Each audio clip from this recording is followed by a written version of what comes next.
which is approval to direct staff to discontinue exploration of employee housing at the Luther site. I know we have a lot of public comments on this item, but I'm going to have Wendy speak first, and then we'll call people up for their public comment. Yes, so I just want to loop us back to the last time that we had this item agendized with a discussion item. And where we were left as a staff is you as a board directed us to determine whether or not there was adequate employee support in order to move forward, and that we were to not investigate or really make any other movement in regards to this concept until we had that answer. So I just want to fill you in, let you know what happened and how we got to this particular place. So we started back in March. We organized a new body in the district called the District Collaboration Team. And that team is composed of executive cabinet, 4 or 5 members from each of our 3 associations, CEA, SEIU, and CSEA. And the purpose of that group was to come together on a regular basis and begin to look at how we're implementing major initiatives in the direction of the board and the district, so that we can actually work together on those initiatives so we can avoid any issues around implementation and causing stress in the system. So after the board meeting where you had asked us to follow up on employee support, we actually took it to the district collaboration team. That was April 20th. And we held our meeting. We discussed how we wanted to address that as a group, if we did in fact want to address that and have the organizations participate in that process. So what was determined at that point is that a survey would be conducted. The 3 associations actually put that survey together. They put that survey out on their own, and it went to all of our employees. What then happened is we were going to discuss the results of that survey on May 20th, which was last week. There was a dilemma with the survey. So what had happened was the survey link that was created and put out by our employee organizations was taken outside of the district and was placed by community members on Facebook and a website. So we got word of that, partially into the survey. There was a point at which we thought that was contained, or the associations thought that was contained in the fact that they could look at a Facebook page and really go backwards to see when the time and date in which it was posted and then looked at the votes. What was then found was just from that one Facebook site, all subsequent votes were coming in no. So the survey was compromised. What we then discussed on May 20th, in light of that, was that it actually popped on another website prior to Facebook, so we kind of went, what do we do? Because it was completely compromised, the data is not valid in any way. So we spent our time in the meeting discussing what to do moving forward, and we spent quite a few hours discussing the item. And what ended up happening was the discussion was immediately, well, can we do another survey? We have basically 2 weeks of school left before those, the last 3 days of school. You can't just put out another basic survey, because if the first link was taken out, the second link can be taken out, and it can happen all over again. So then it would mean a completely different way of viewing the survey, meaning all paper, or having some kind of coding system so that you have to have a login, and that within the short period of time that we had, it was too much work, and we just didn't believe that was going to happen moving forward. So as a group, we all discussed that, said that the earliest that if we were to go out for a possible survey of the staff once again, it would be well into the fall, meaning probably September, late September, when we could get it done. So giving that gap, giving the political climate, meaning that information is going to float out there over the next 4 months that we can't contain or can't answer to, because we're at that place where we were just waiting for the employee response. We came together as a group and said we are going to recommend to the board, so in conjunction with the 3 associations and district staff, we're recommending that we stop exploration of the concept completely at this time. And I have to say it's unfortunate, and it's unfortunate for the reasons that the associations just stated, because it is a need. So we can't deny the fact that there is a need in our community for our employees to be able to live even close to this community. I mean, I have to say that it's not even in the community, it's close even to this community. So that's something that is never going to go away anytime soon. I also think it's unfortunate for another reason, is that in that we weren't even allowed to have a discussion in the process, and I think that's unfortunate. So we talk about transparency, we talk about community engagement, and we actually weren't afforded that opportunity down the road. And I do think that's unfortunate because we are a school district of 19,000 students. We service 6 cities, and I know there are lots of opinions out there. But at this time, due to the distractions, and it is seeping down into the daily work that we do, and the time and effort that we have to commit to other things, we are recommending that we stop the process, or stop even thinking about a process. I have to say there has been no process. So. Okay, so let's do public comment, and then we'll have board discussion, and then we'll take a vote. First, First speaker, looks like Sarah Reddy. I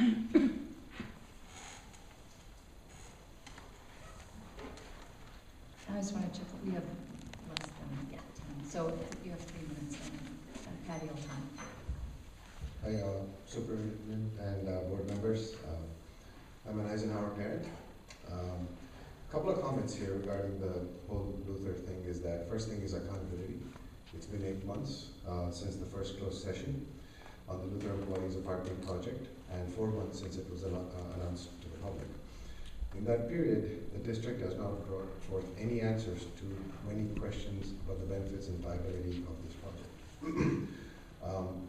Pretty much like the survey right now. I'm not sure how the survey can get compromised. Most of it should actually be open. But at the same time, the community has brought forward clear facts and rationale that suggest that the answer is no on both these counts. Also, the next one is losing the Luther school site does not make sense. If you consider the long-term cost of our schools and community in the growing neighborhood surrounded by new construction, as we see it, they're all going to have kids at some time, and we need to have schools for them when they come forth. There's a dip in enrollment right now, but that's only temporary. So today we maintain these assertions as a community with mounting evidence, and we will continue to spread the word. In sharp contrast to what little we've heard from the district, which has been mostly rehashing skewed short-term enrollment data points, like we saw today, and propaganda with the Luther concept. So even though today's agenda is a little bit encouraging for us as a community, however, we're very, very skeptical. We would like to know where's the data linking housing to hiring and attrition, and even retention of teachers. What kind of housing assistance would employees prefer? And how many would want to live in a centralized employee housing in one location? How many would benefit and to what degree? What are the alternatives to providing housing assistance? And why is Luther the one and only one solution on the table? What's the long-term cost to the community and taxpayers? Okay, so these are all questions that we would like answered, and a little bit more transparency. So with that, Thank you for your comments. Next person. Quinn Yang.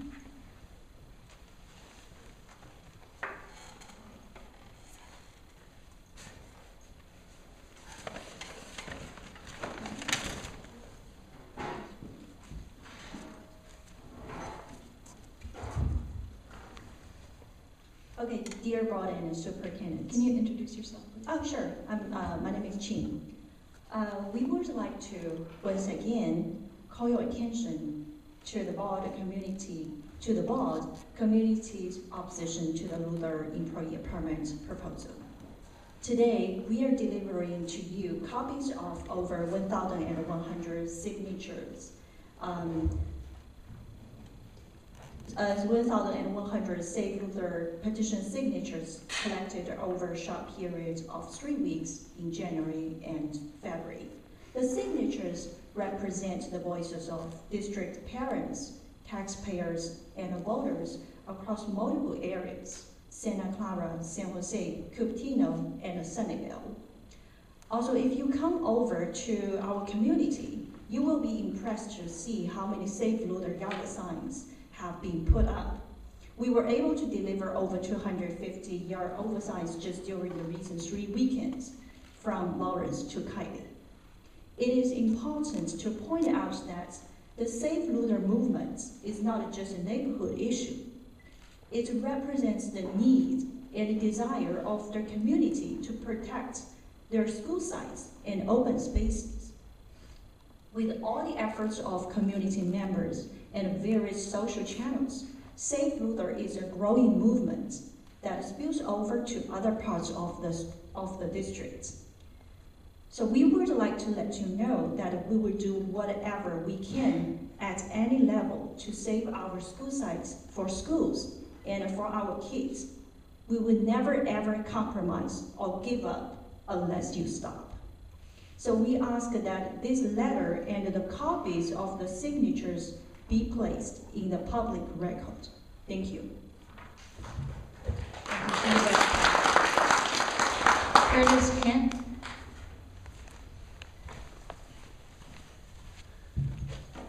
Hello, my name is Curtis. With all the resources and data at her disposal, the superintendent has come back with nothing to convince us. And rather than an honest acknowledgement, she has chosen to blame the community for raising awareness and bringing forth irrefutable facts and disown her responsibility in bringing graceful closure.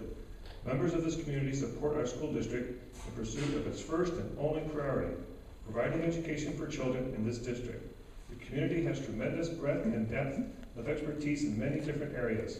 We are eager to work with the school district on other housing assistance concepts that do not involve closing schools and park sites within the city.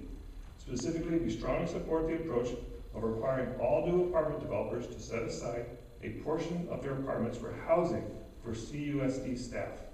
We urge the district to channel political and community energy in that direction. We cannot forget that the apartments at Luther were announced about 3 months after 3 months of closed discussions with great press, PR, fanfare, and lots of details. It was only after a public outcry that the district's position changed from an ambiguous housing project for which RFPs were only generated soon to it's just a concept. And after many requests to share the closed session minutes, we still do not know who was really involved in seeding this concept. So while we welcome the action to discontinue the project, we remain unconvinced that this represents a transparent closure from the district leadership standpoint. Thanks to this issue, the broader community, well beyond the immediate Luther neighborhood, is now keenly aware of the threat posed by a nexus of politicians, administrators, and developers who seek to appropriate public resources to serve their own agenda. The CUSD community, Save Luther Group, the Prune Ridge Neighborhood Alliance, and many other sister organizations will continue to be highly vigilant to guard against this threat. Thank you. Yan Song? Hello, my name is Yan Song, I'm a CPA and a realtor. I came from Shanghai, where I witnessed 10 times of land appreciation, and I see this happening here. I think the temporary teacher dorm is not a good idea because it's costly, and also it restricts the opportunity for home ownership for all these teachers. Only a few selected people will get benefit, but for only certain limited time. You will not solve their problem. I see Veterans Administration provide a better solution that provides a loan to the soldiers, for the veterans. So I would suggest that the school district think about that, all the alternatives such as guaranteed loan or other solutions, as well as provide a way for the teachers can afford it. And I heard about the increasing cost for the school administration. One thing I would like to bring to your attention is that the centralized management will be more costly. So in this world, decentralized give the authority to the school, to each school, for them to manage may be better. And also, I have want to say about the lunch program. I see so many food wasted by the free lunch taker. They just throw it away because the law requires that you have to take 3 items. You don't like it, they dump it. And my kids learn, come back to say, I don't like it, just dump it. I don't like this education, it's bad, it's shameful, it's a waste of food. For people come from China, India, it's a crime. How come our kids are not educated in US to cherish food? So come back to the loser side. I feel the need for the teachers, for their housing. It's very costly. 1 bedroom costs more than 500. But the way is not to build condominium in loser side, in this small location.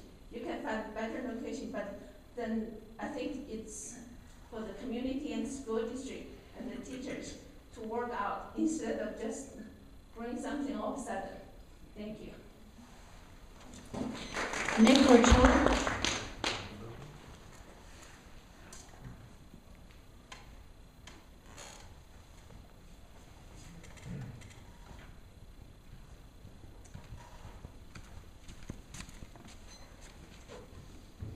Hi, I'm Nick Ochoa. Thanks for your time this evening. I just really want to make 3 points about topics that have already been raised this evening. First of all, the Bay Area is growing and will require schools like Luther to accommodate the growth of students. Obviously, housing continues to be a problem for everybody, not just teachers in the Silicon Valley and Bay Area generally. And it puts pressures on all of us. Each and every one of us have to contend with that in some capacity, either personally or through our loved ones that have to live and try to survive here in a rapidly growing and changing environment. Schools like Hyde and Eisenhower, which surround the area, continue to be impacted, and enrollment continues to grow, and portables and overcrowding is not the answer to address those scenarios. You have a school that's already in place. It was built for the community. Clearly there are changes and ebbs and flows in growth of students, but what we're going to continue to see now, because there's a desire for higher density housing, is you're going to need to see campuses like the Luther site continue to thrive and maybe actually come back into the district. So I think those are the 2 things that I want to focus on. I think the other thing that folks talked about today that I think is really important is just continuing to look at alternatives and not just take precious land and schools that we have at our disposal that once they go away will never come back. So there's plenty of opportunity to look at other proposals out there that can satisfy the needs and address the concerns of keeping teachers here in the Bay Area, and I urge you to continue to pursue those. And we as a community will work with you in that regard. Thank you for your time. Last speaker, Shirley Prem.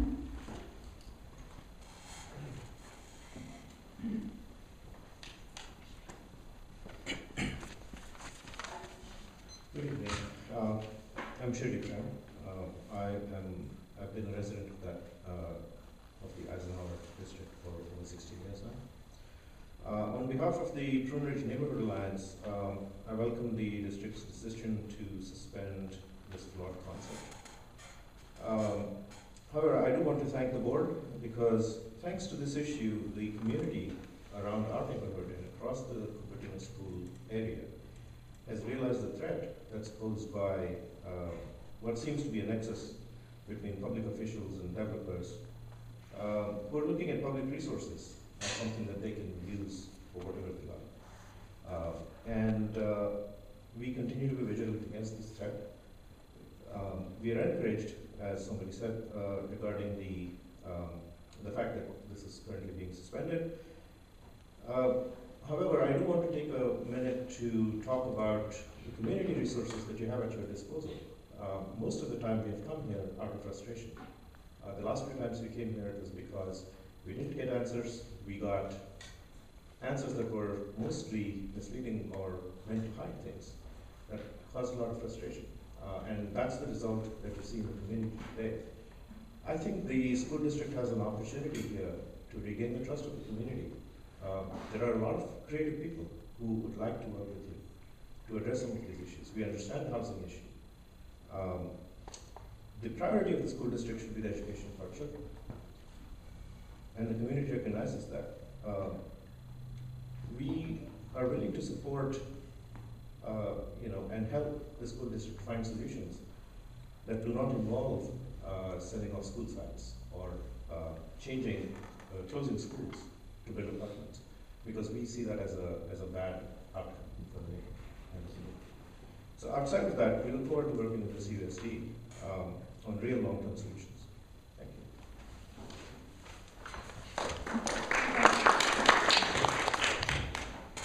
So at this point, I'll turn it over to the board for either questions or discussions and open it up.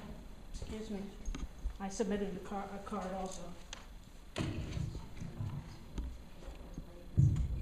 don't have a card for you. I gave it to this woman right here.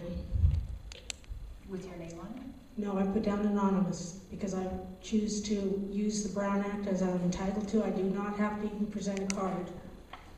Well, You are interfering with my rights under the Brown Act. I choose to speak. I do not have to identify myself.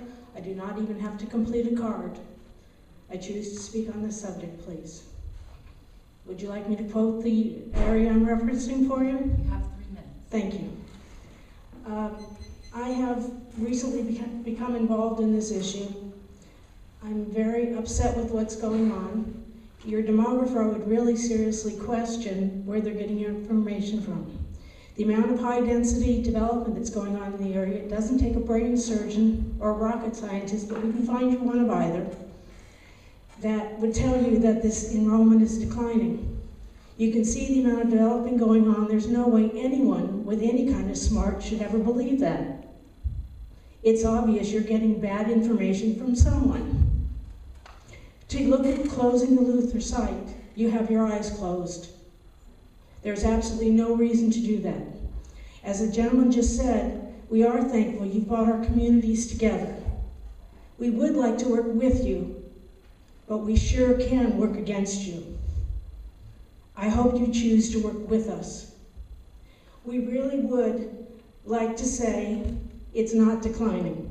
That is poppycock, and don't believe it. There is a lot going on in that area. Once you close a school site, it is gone forever. I'm very saddened to hear what the superintendent said, and all she could do was blame someone else. She needs to look in the mirror. The problem was created by someone who was not being honest with the community. This community asked for and has a right to answers. Open, transparent government is not an option. It is a requirement. You are breaking the law often. You do not have to fill out a card. You do not have to give your name and address. You are required to give information to the public. All of the attachments you get with your agenda has to be available to the public at the same time as you all get it. You are not doing that. I don't know why you're not. What are you hiding? If you're not hiding anything, why aren't you doing it? Again, we'd love to work with you, but we will work against you. I hope you choose the former. I hope it's off the table to sell Luther. I hope it's not suspended. I hope it's dead and buried. Thank you.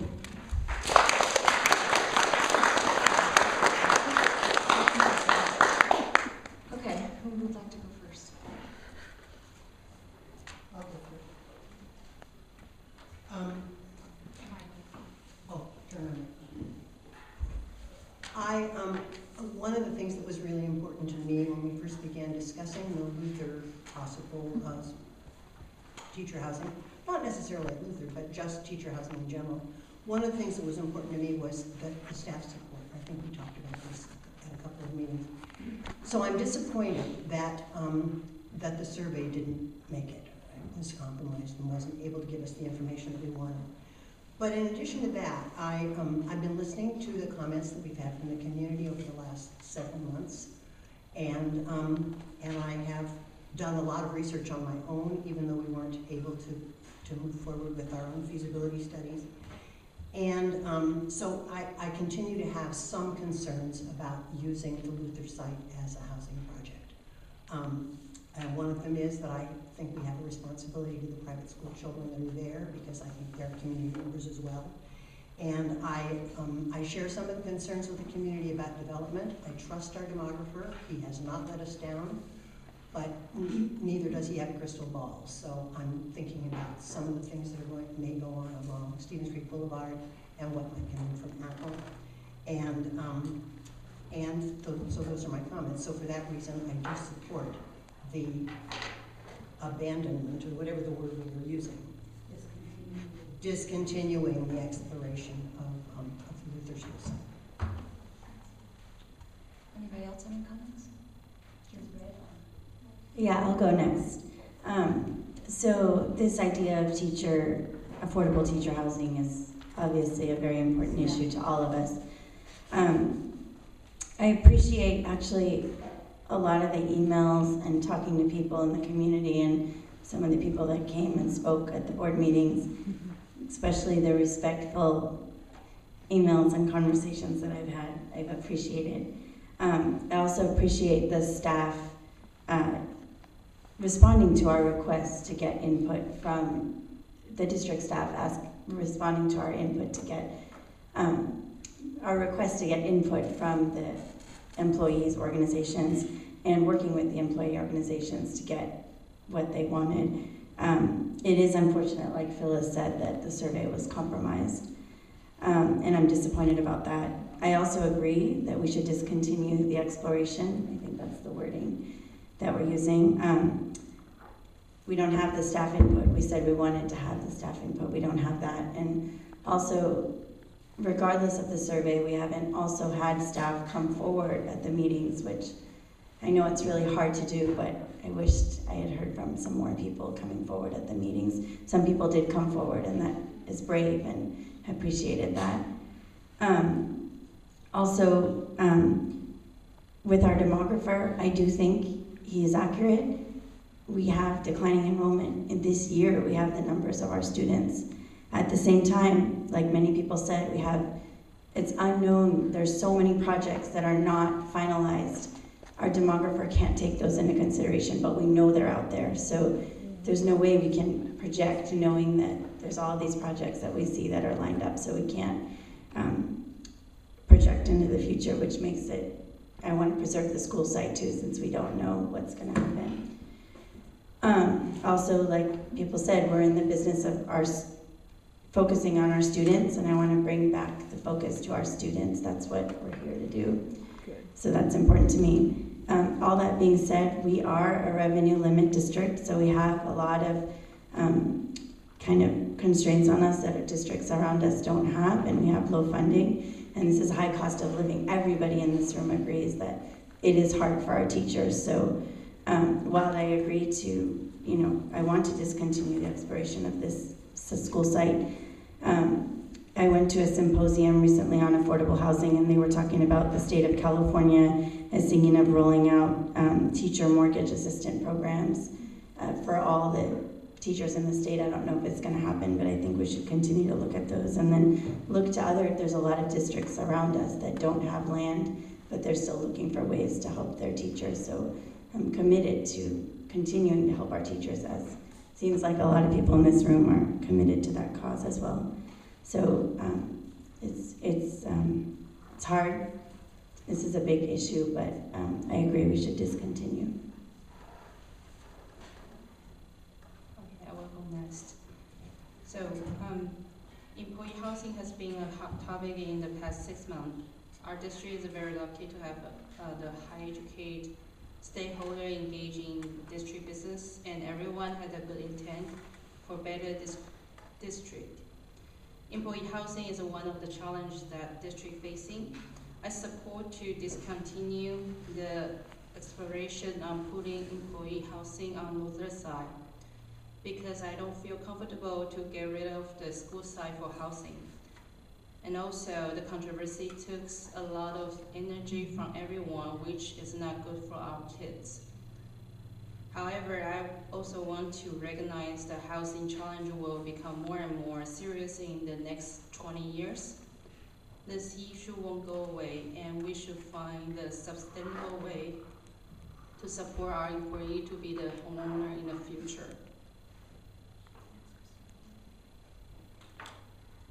I'm going to echo a lot of what my fellow board members have already said.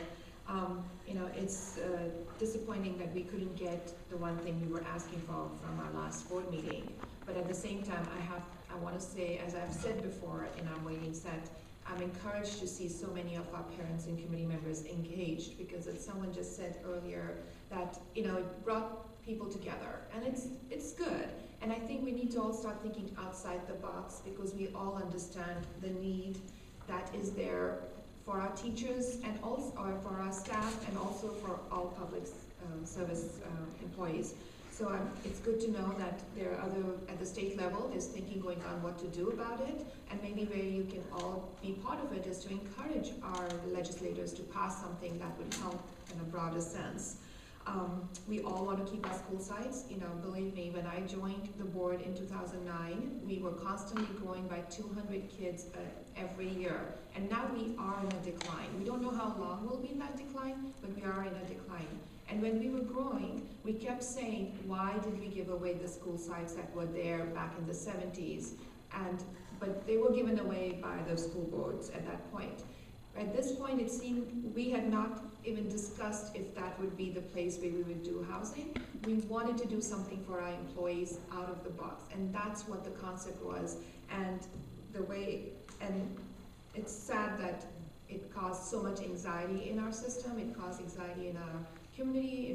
It is coming down to what we really focus on is teaching our students.